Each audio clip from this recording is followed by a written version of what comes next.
Hello, everyone, and welcome to another edition of the Dentzel Domain on Red State Talk Radio. I am your host, Ed Dentzel. I hope everybody is having a great week. Got another America's Missing podcast. That's my other show, by the way, if you don't know. Yes, I'm just not an expert at politics. I can be smart in other things as well.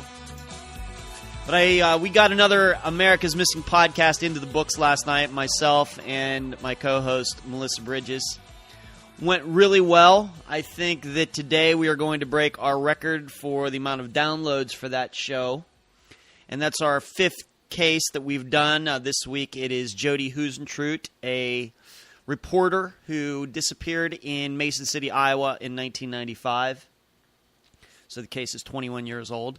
And her 21st anniversary of her gone missing just passed here a little while ago, a couple weeks ago. So we did that case, had a lot of fun with it. Complex case, a lot of people, suspicious people, nefarious people surrounding that case. And but we did it last night, and it's going well. The show is going really well. I enjoyed doing it. So I urge you to check it out at Podomatic or on iTunes, and if you could, subscribe to our feed on iTunes. No politics there, just talking about true crime, talking about disappearances. Nothing controversial there.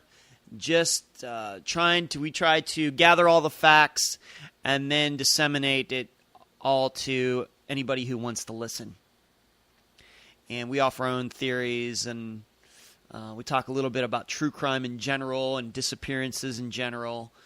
So shows go about an hour long. I'd love for you to check it out. Subscribe at iTunes, please. I do have to talk about, yesterday I talked about something that was, started off the show with something that wasn't political, talking about these golfers in the Rio Olympics. Today, before I get into the politics, I wanted to talk about this Deflategate case with Tom Brady. And yesterday, the Federal Appeals Court turned down his appeal, saying that, yes, he's going to have to serve the 4-game suspension to start the 2016 season. I want you to know, I need to comment on this because I think I commented on it last year when this all popped up. And even when it happened, which would have been the year before, if you can imagine it. I'm kind of over it. I have to be the biggest anti-Patriots fan in the world. I'm a Pittsburgh Steelers fan, so that kind of makes sense. In fact, I would say that I have more respect for the Baltimore Ravens and Cincinnati Bengals, if you can believe it, than the New England Patriots. I do believe that they've cheated their way to at least a couple Super Bowls. I don't believe Bill Belichick is a very good guy. I don't believe that Tom Brady is a very good guy. And I could go on and on and on. But even I can look at this and say, I'm just over it. At one time, I tried to give the Patriots the benefit of the doubt in saying Tom Brady wouldn't have done something stupid like that. And then I went to, well, maybe he did, and then probably he did. And then it just got to the point where I really don't care. You know what it is, and this is maybe the political side of this discussion, is I don't like real courts getting involved in this stuff. I think that even going back to the steroid scandals with the baseball players appearing in front of committees in Congress, and Roger Clemens going up there years later, but Rafael Palmeiro and the rest of those guys that went up there and lied. Congress, the United States government shouldn't be involved in any of it. Unless there is some sort of racketeering going on, unless there's some sort of mafia influence that happens in maybe boxing or in other countries like Italian soccer or Russian hockey, stuff like that with their countries and their governments. In the United States, our government should just stay out of it. And it just turns my stomach when I have to hear about any athlete having to appeal to a federal court to be allowed to play, no matter if I think they did something wrong or not. What it should be is that the NFL, Major League Baseball, any of these sports organizations, they should be able to handle it within themselves. Once again, unless there is something that went on that was truly criminal on the field. For example, in baseball, if a batter rushes the mound and starts swinging a bat at the pitcher or something like that, then that's criminal. Then I can see it. But football's deflation, I'm just over it. Just let Tom Brady play. If the league, I guess this all starts because of the animosity between the players' union and Roger Goodell. And I'm no Roger Goodell fan.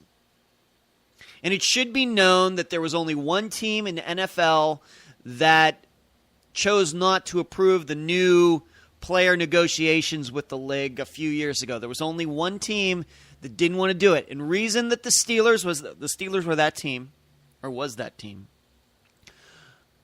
The Steelers didn't choose to approve the new arbitration with the league, the new negotiations, the new contract with the league, because they thought that Roger Goodell had too much power when it came to discipline. That was one of the reasons. And now we're seeing that. So it seems now that Tom Brady was perfectly fine with the Patriots, his team, going along with the disciplinary measures that came out in the new agreement a few years ago. But now he's trying to get around them. That ticks me off too. But you know what? He and how many teams in the NFL chose to do this? You got to live with it. That it gets into court, whether it's because of the commissioner's fault, whether it's because of the player's fault, it's all stupid. It's all stupid. I don't think it's good for sports. It's not good for the leagues. It's not good for the athletes that participate in those leagues, whether they get some benefit from it or not. It's certainly not good for younger athletes, teenagers following this stuff and seeing all this news about the law getting involved. It's all crazy. I once again remind all of you that sports don't mean anything. I know they're big business. I know they are huge business. Billions and billions of dollars between the tickets and the merchandise and the gambling and the naming rights, sponsorship rights for arenas and advertising and TV. It's crazy, crazy money.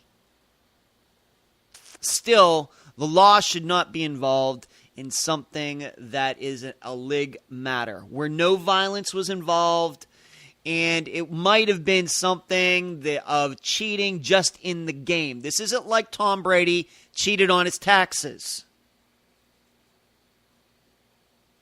This isn't like Tom Brady beat it's his wife, right, Gisele Bündchen?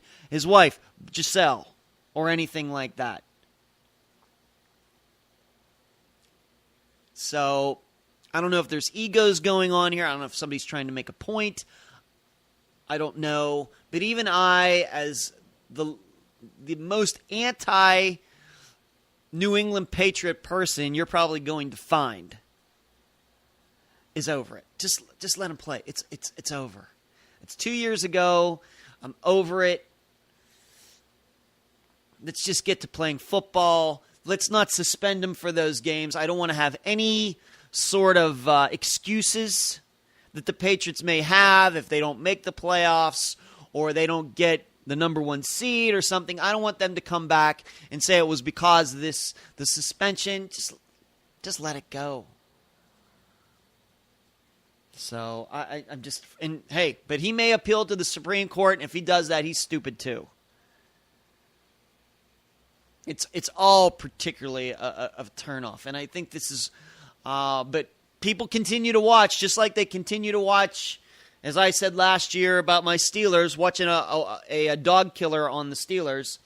People continue to root for Tom Brady. They'll continue to want their football, and it's all so pathetic. Let's move on to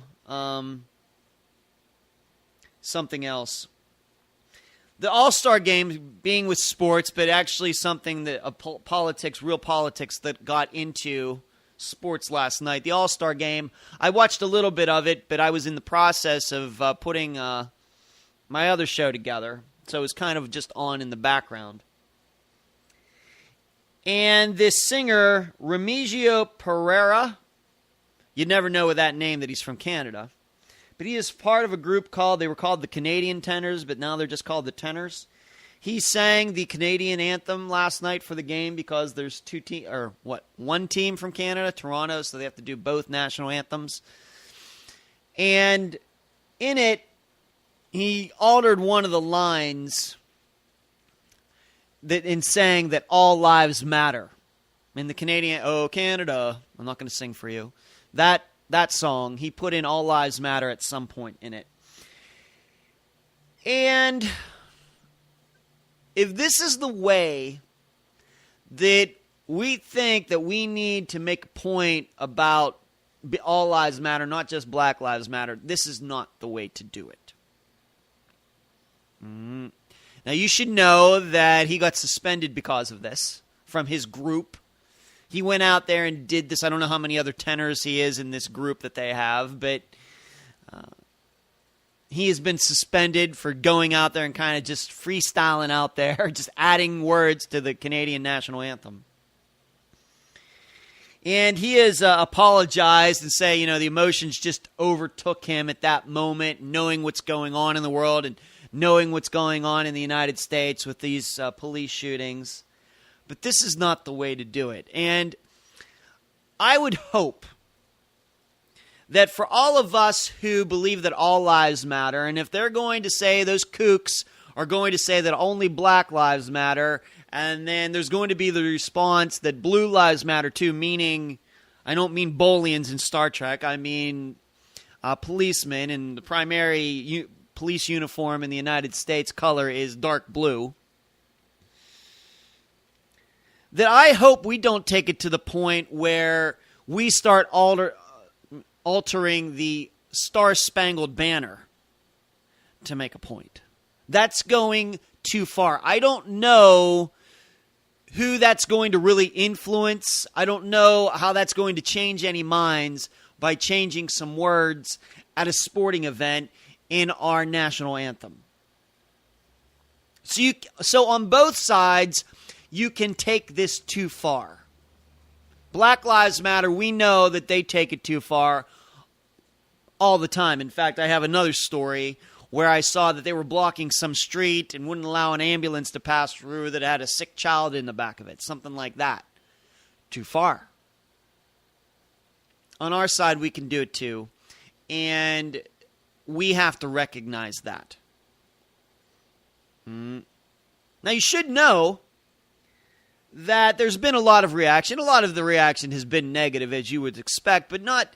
Some of that negative reaction is in the other direction. Once again, with, well, all lives don't matter. How dare this tenor rip off our Black Lives Matter slogan and put it in the anthem. For those people, it's not so much that he altered the words of the Canadian anthem, and some of these were Canadian people talking, I guess. It was that he said all lives matter, whether it was in the national anthem or not. And this is also, once again, with Black Lives Matter, going too far. But it's, I have to admit that in writing my notes for this particular story, that I have written Canadians are the worst. And there's just something about when I read this story that strikes me that way. I would hope, here's what I think I know. If the All-Star Game were to be held in Canada, and an American singer was invited to go to the All-Star Game in Canada, in Toronto, and sing the national anthem at the game, before the game, and Canada was having some national turmoil. It wouldn't even necessarily have to do with the police, but something that was violence or something like that. Maybe they had a terrorist attack, something like that. I don't think that American singer would alter the Star-Spangled Banner for Canadians. I would hope that he or she, whoever the singer might be, would not. I would be very, very surprised that one of our singers would do that. And I have to admit that it's been kind of nice, given that all this started a few years ago with the Ferguson shooting and maybe going even back to Trayvon Martin. Of course, that didn't necessarily involve the police, but it did, the investigation. There were a lot of controversy regarding that, race relations. That since then, the Star-Spangled Banner has been sung many times by, a lot of singers who sympathize with the Black Lives Matter crowd.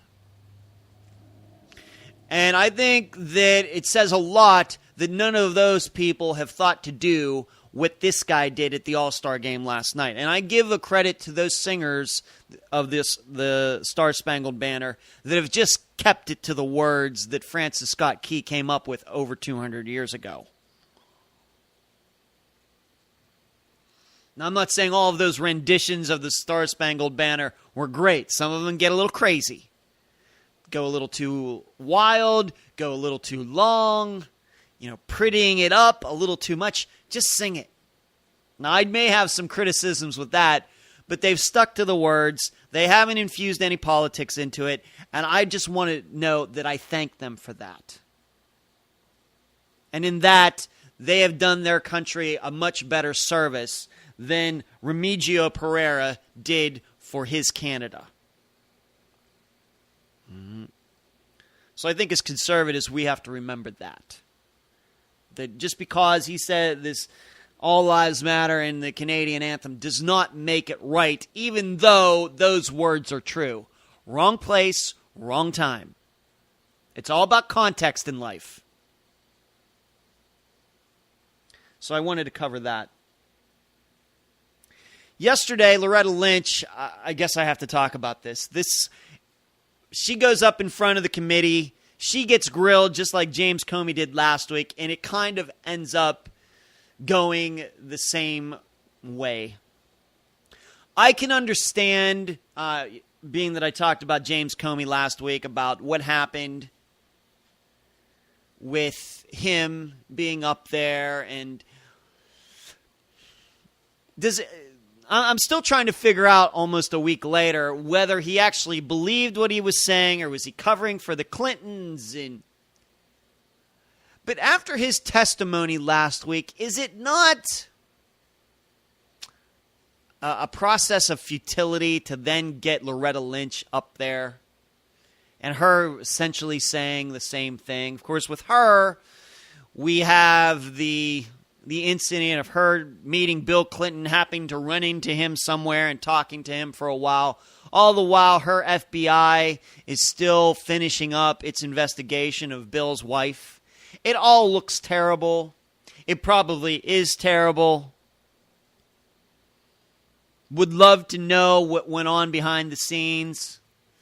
It seems we as conservatives and people who are anti-Clinton people, we just never have the right recordings at the right time in secret locations so we could see or actually hear what goes on in some of these meetings when they get together. With all of the technology that we have today, how is it that we don't have any of these conversations? That's a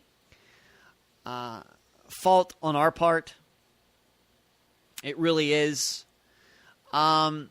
with James O'Keefe, and I haven't heard him doing anything recently. I haven't heard about any of his exploits, his escapades of pretending to be somebody who's not, to try to, like he did with Acorn several years ago. And I know he's done several things since then, but he's gotten secret recordings. But can we get it from somebody that matters? Can we get Loretta Lynch off the record talking about how she's going to go up there and cover Hillary's butt? And you talk about a tough job. Covering Hillary's butt, both literally and figuratively, is a job. But we never get anything like that. We never get anything from Bill Clinton. We maybe gotten a couple things over the years of him thinking a microphone was off when it was on. Remember him talking about Barack Obama, this guy would be serving us coffee or something like that, remember? But really, really tawdry talk about politics and conspiring with each other to make sure that Hillary or whoever stays out of trouble. With the way we have phones today and cameras and everything else, it's really a fault on our part that we haven't been able to do that. Meanwhile, if you'll remember, I mean, this goes way back. On the other hand, somehow, and I believe it happened right here in Florida, that somehow a couple of Democrats are able to steal Newt Gingrich's cell phone signals. This was when I think cell phones might have still been analog and they weren't digital in the way they are today. Was this 20 years ago? I'm going to guess that he was possibly still Speaker of the House at the time, or just left Speaker of the House shortly before that. So it's about 20 years ago. Remember that when he was talking on his cell phone and somehow a couple Democrats just happened to pick up him talking? That was almost 20 years ago. 20 years ago, whatever the technology was. Here in the 21st century, 2016, it's easier to record anybody than it's ever been, and we can't get it done. We can't have a person on the inside with Loretta Lynch and Bill Clinton just standing there, whether it's a Secret Service agent or somebody just regular person, a pilot, or somebody just happened to flip on their phone and as the two talk, because I'm going to guess that it wasn't just Bill Clinton and Loretta Lynch in a room and everybody was excluded. Maybe it was. But even so, we know how sensitive microphones on phones can be. Just never know what you might pick up. That's what exasperates me about this meeting that they had a couple weeks ago. That they get together is no surprise to me. That they get together and we don't know specifically what they said is what gets me. This is the way we're going to have to start thinking if we really want to beat these people. You know, you'd love to have a situation where she gets up there and goes on and on about how they never talked about politics and it was just a friendly, cordial conversation about everything else but Hillary Clinton, and then turn on the recording and it shows they did nothing but talk about Hillary Clinton. And that's why, even going back to the Monica Lewinsky escapade from almost 20 years ago, and Bill Clinton got to remain president, I still say to this day, if you get that on camera, or you get even an audio recording of it, of them dirty talking each other in the Oval Office, that it's more than likely that that whole impeachment thing might have gone a little bit differently. Just a blue dress isn't enough. And just him coming out and saying, I know sexual relations, and then that proving to be wrong isn't enough. People love video. People love audio.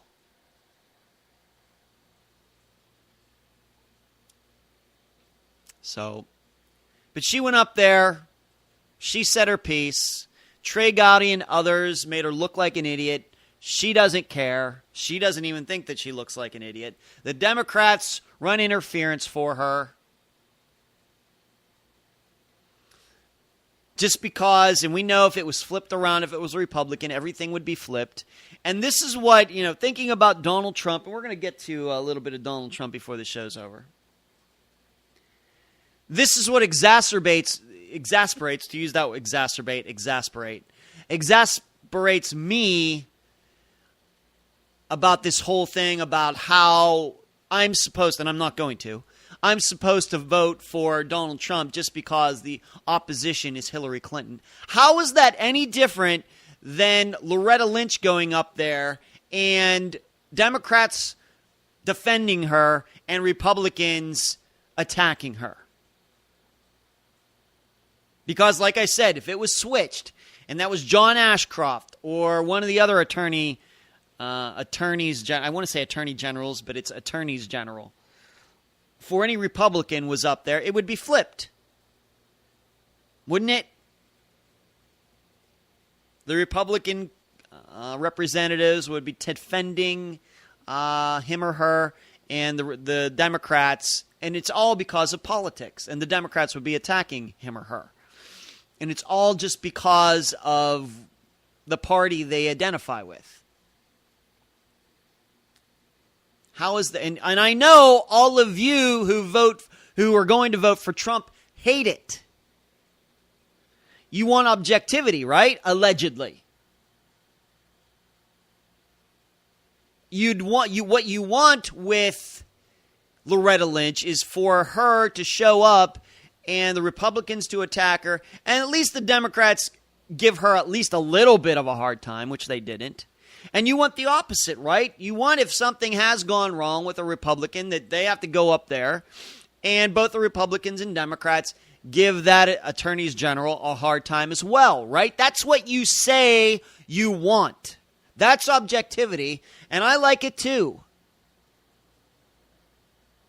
However, when it comes to Donald Trump, you want people to throw their objectivity out the door just because we're supposed to vote for the Republican. How is that any different than when Democrats defend Democrats and Republicans defend Republicans? I want you to tell me that. You're going to tell me, well, we have to vote for Donald Trump because the other choice is Hillary Clinton. How is that any different than a Democrat saying, well, I have to defend Loretta Lynch because she's a Democrat and all these Republicans are going to be attacking her? How is that any different? It's not. The problem is you see it as different, and that drives me nuts. And all the other people who get on Red State Talk Radio and elsewhere who go on and on about how Donald Trump's going to do this and Donald Trump's going to do that. We all know at your core the only reason you say that is because of politics. You just don't want Hillary Clinton to be president. Well, you know what? I don't want either of them to be president because I'm being objective. You're not. That you can't admit it is a problem. And that's why this country doesn't seem to be getting any better. There is no objectivity. It's just getting over on the other guy. Whatever that means. Even if facts have to be skewed, things have to be ignored. And I don't want to have anything to do with it.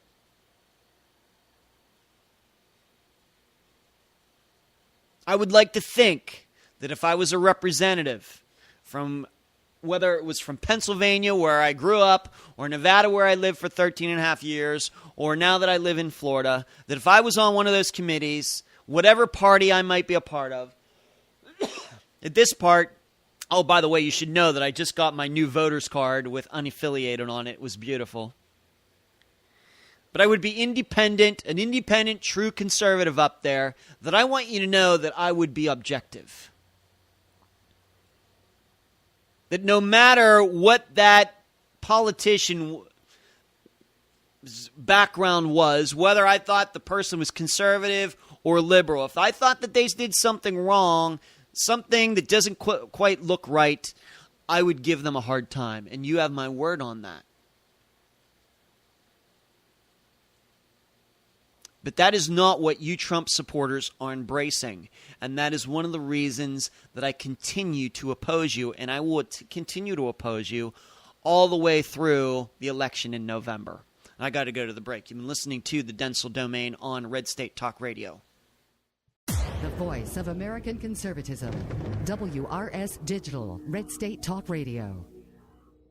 And we are back at the Dentzel Domain on Red State Talk Radio. Want to move on to something else. Of course, Trump is going to continue to be the topic.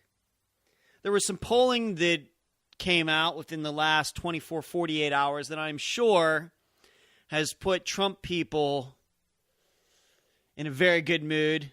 They're probably having parties all over the place. And these polls, they're state polls. They come from Quinnipiac, or is it Quinnipiac? You know, the funny thing about Quinnipiac, it's a college. If they didn't do polling, would anybody even know that it existed? I think it's Quinnipiac University. Not college, but university. Just something funny there. But they did polling in Florida, where I live.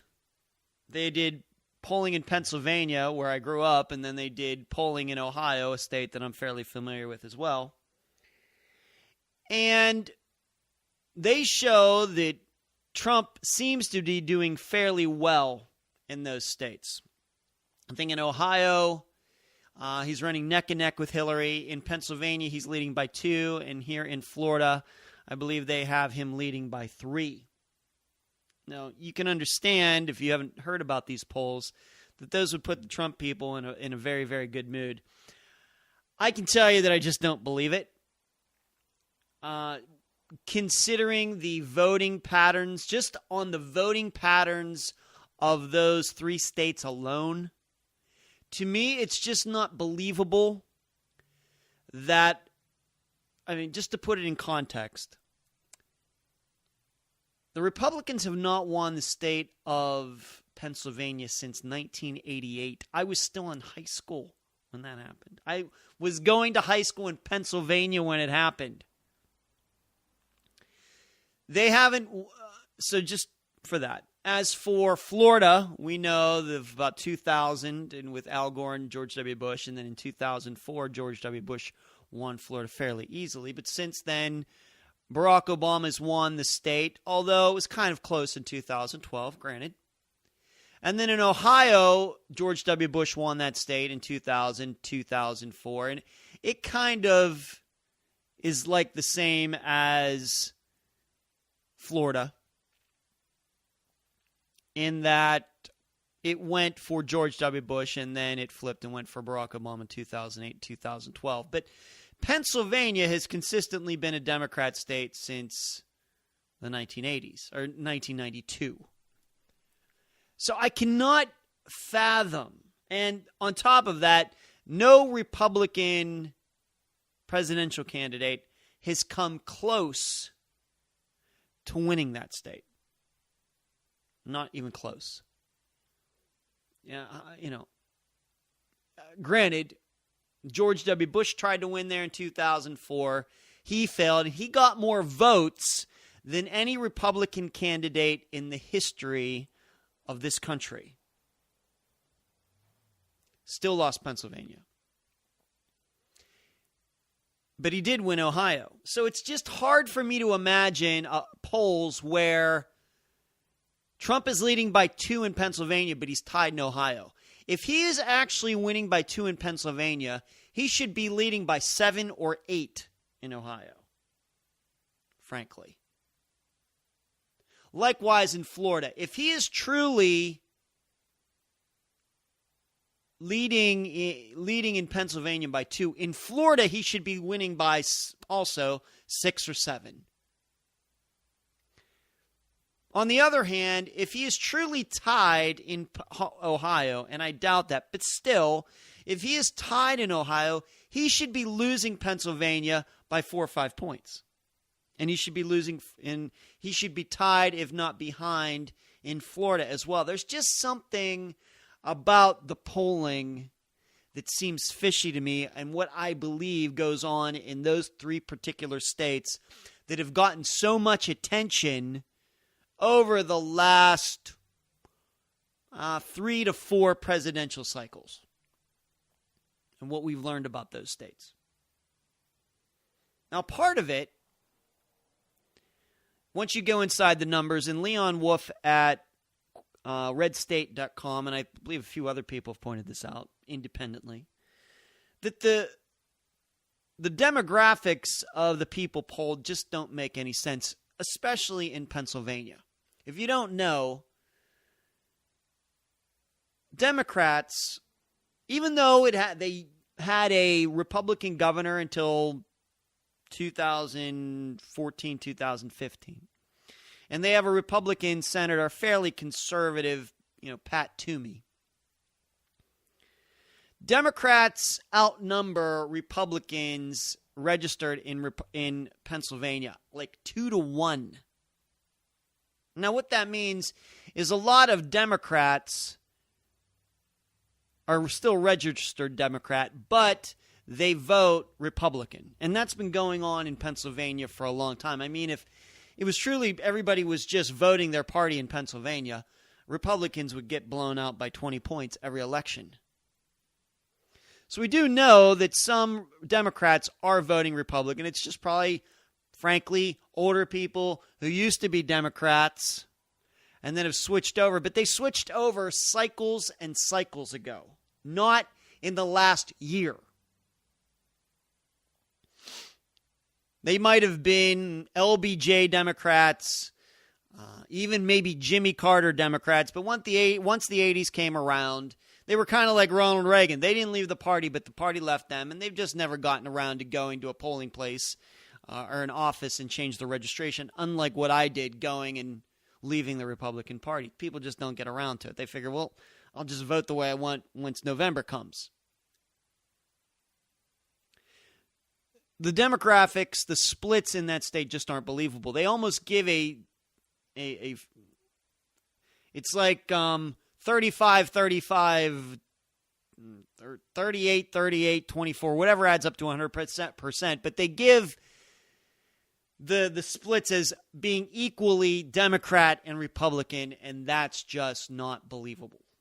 Not in Pennsylvania. Maybe in some other state, just not believable in Pennsylvania. So they had to skew it so more Republicans were sampled than Democrats to get Donald Trump to lead by 2 or 3 points in this poll.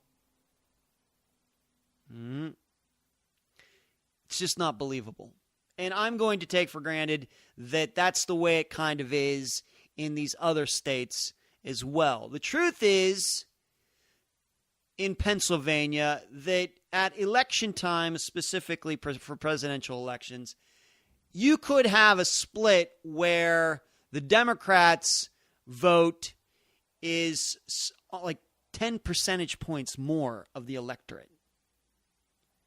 It could be something like 47% Democrat, 35% Republican, and what would that end up being? 18% independent, something like that. That would be a much closer mixture of voters than what Quinnipiac used in their polling of Pennsylvania.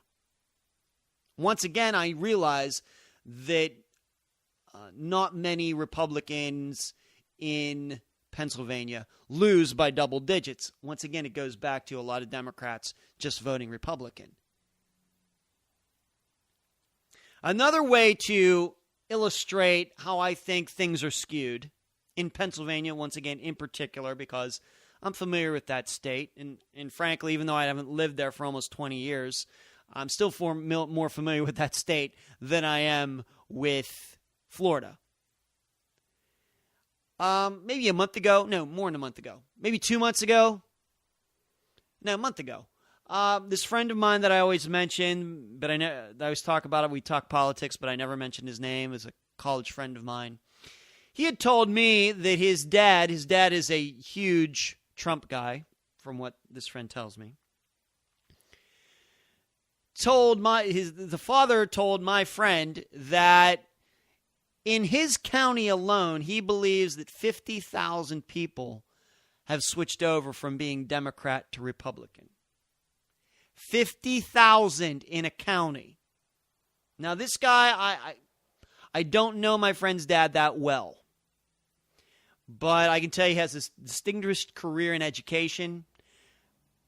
Not a dumb guy at all. Not anything like that. But he was telling this to his son, who is a friend of mine. And as soon as this friend of mine said that to me, I said, I'd love to find out where your dad got that number. And my friend never has gotten back to me yet regarding that. However, I did see something regarding registration in Pennsylvania, voter registration, people flipping this morning. And for the entire state of Pennsylvania, and Pennsylvania has how many people? 12 million people or something like that? I don't know how many of our voting age. Probably quite a few, given that Pennsylvania's, the average age of a person in Pennsylvania is like second oldest in the Union.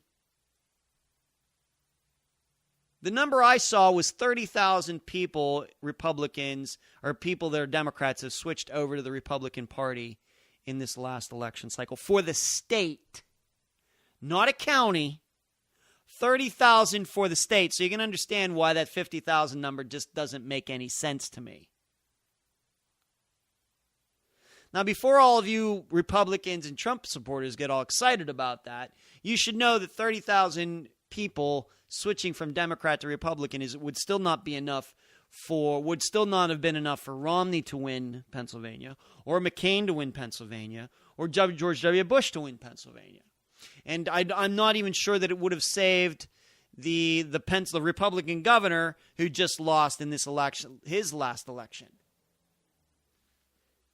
I'd also add that you have to figure in how many people are like me in Pennsylvania who have gone and left the Republican Party because of Donald Trump.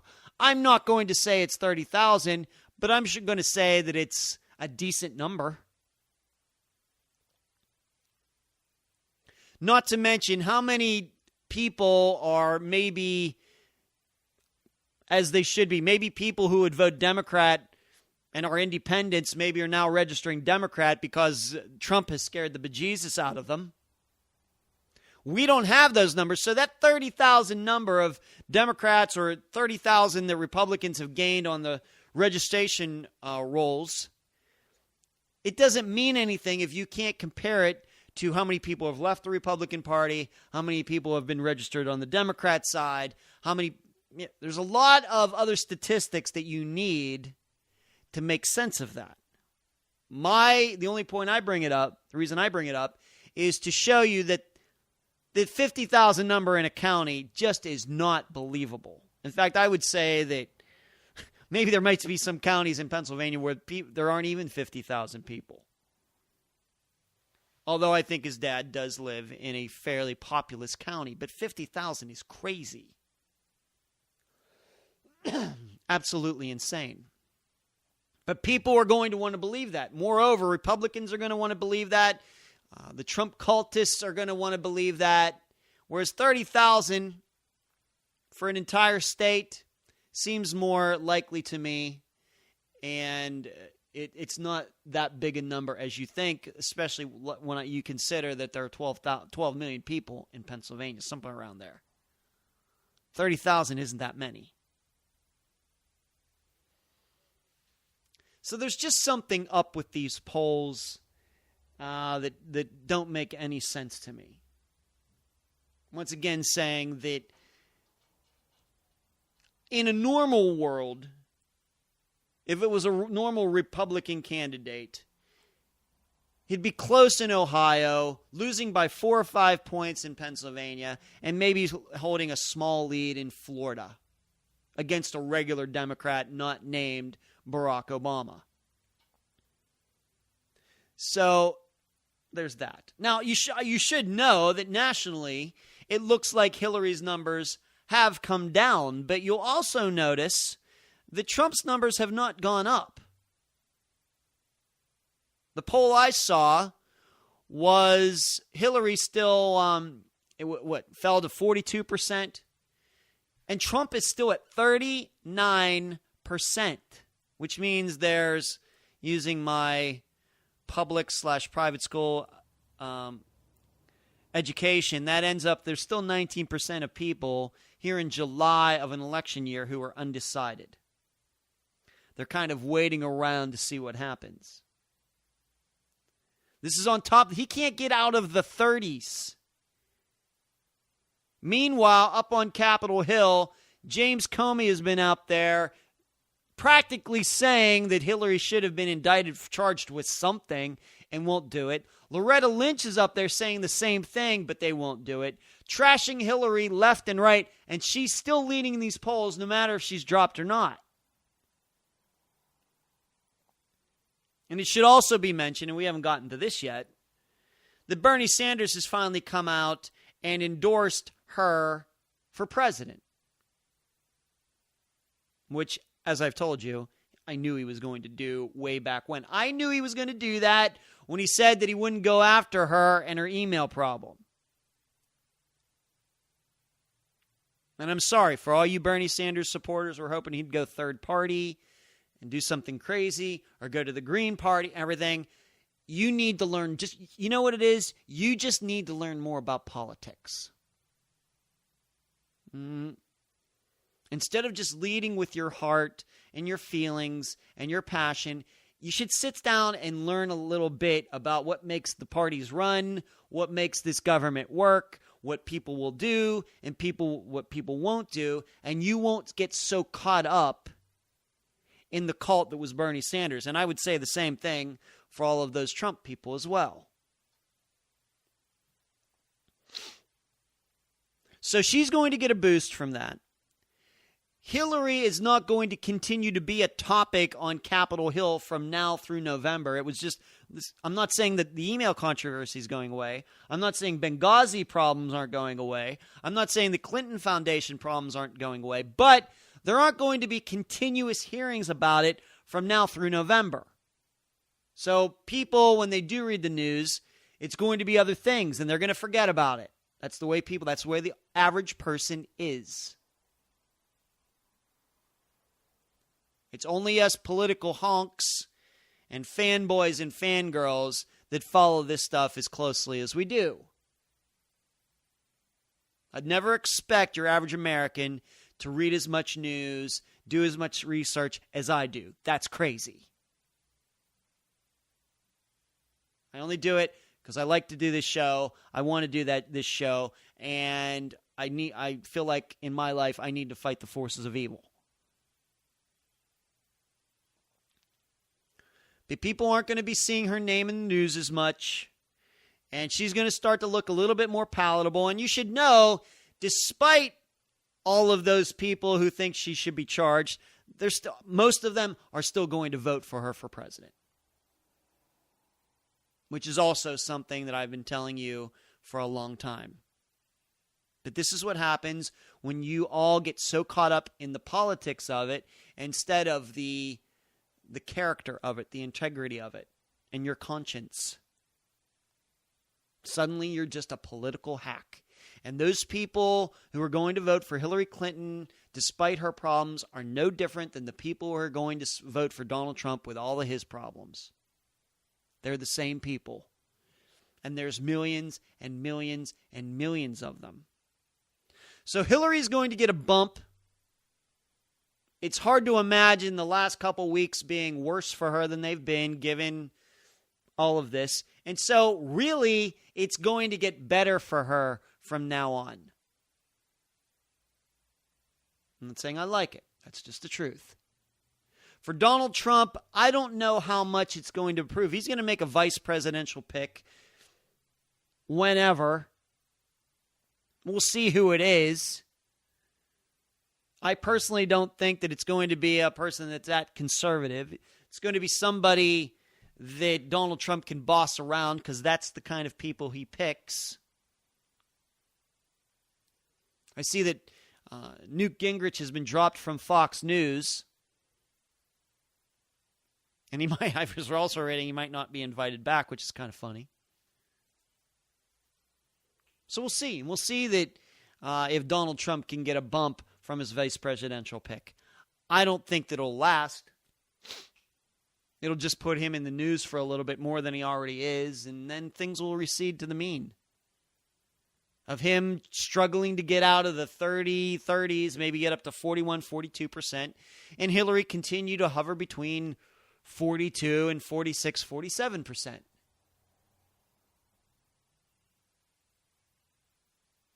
So this is also why I don't take these Quinnipiac polls very seriously. These polls could not be, despite what I think I know about the states and what I think I know about who's going to show up in November, these polls were taken at a time when Hillary's probably at her lowest because she was, all of this news about the scandal was coming out. Could not have been taken at a worse time for her. And still, despite all the problems with these polls, she's still kind of neck and neck, couple points behind.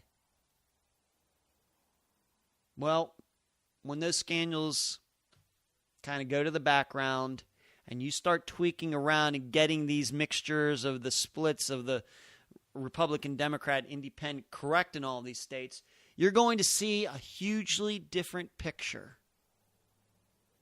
And it's going to be one where Donald Trump is losing by quite a bit.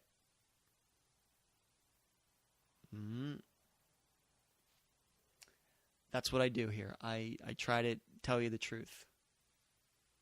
Now, getting back to Hillary Clinton and Bernie Sanders for just a moment, saying that I knew that he'd eventually endorse her. It doesn't appear to me, though, that she is going to pick him as her vice presidential running mate. We'll see who she picks. I mean, I saw that she is entertaining the idea of nominating an admiral or a general, somebody that was high up in NATO. Forget his name right at this second. She's not going to do that. She is not going to do that. Simply for the same reason that Trump is not going to pick some established, real good outsider conservative. That's just not who those two people are. It's not who Hillary is. It's not who Donald Trump is. She's going to pick somebody, and I happen to think she could not nominate somebody in the military to be her vice presidential pick, given all the anti-military sentiment that is on the left. That just cannot happen. Meanwhile, Donald Trump cannot pick a true conservative because that conservative, first of all, I don't know if it's a true conservative, I don't know who would take the spot. Second of all, that true conservative would end up making Donald Trump look like an idiot, and Donald Trump is not going to put himself in a position to do that. He can make himself look like an idiot, but he's not going to allow somebody else to look smart in him. That was the biggest problem he had with Ted Cruz. So he's going to pick some lackey. But for me, if I was Hillary, I would entertain Bernie Sanders. Really bring the party together. Make sure that it's all together. There's no divisiveness. There's no hatred out there. And pick him, but I don't think she's going to. But if I was an advisor, that's what I'd tell her to do. One more thing before I go. Ruth Bader Ginsburg called Donald Trump a faker. And it's kind of funny. Supreme Court justices really should just keep their mouth shut. And even I can defend Donald Trump on this. On the other hand, if you read what she said, she's right. I agree with what she said. She shouldn't have said it, but she's right. Which is something that I think gets lost in the mix. But you'll never hear a Republican or a conservative justice come out against Hillary Clinton. We can guarantee that's not going to happen, calling names. That's just how we're different from them. But I got to go. You can go to edwarddentzel.com where you can find all of my old Red State Talk Radio shows. You can also find them at Podbean, Podomatic, SoundCloud, and YouTube. Find me on Facebook. Find me on LinkedIn. Email me, edwarddentzel@reagan.com. Twitter, Dentzel Domain. You can find my books at Amazon.com. Just do a search for Edward Dentzel. You see my Govicide series and a couple other books. I've told you about my new episode of America's Missing podcast. The show I do with my friend and co-host Melissa Bridges. A really good one this week. Check it out at Podomatic and iTunes. Please subscribe on iTunes, by the way. And it's been a pleasure talking to you tonight. You've been listening to the Dentzel Domain on Red State Talk Radio.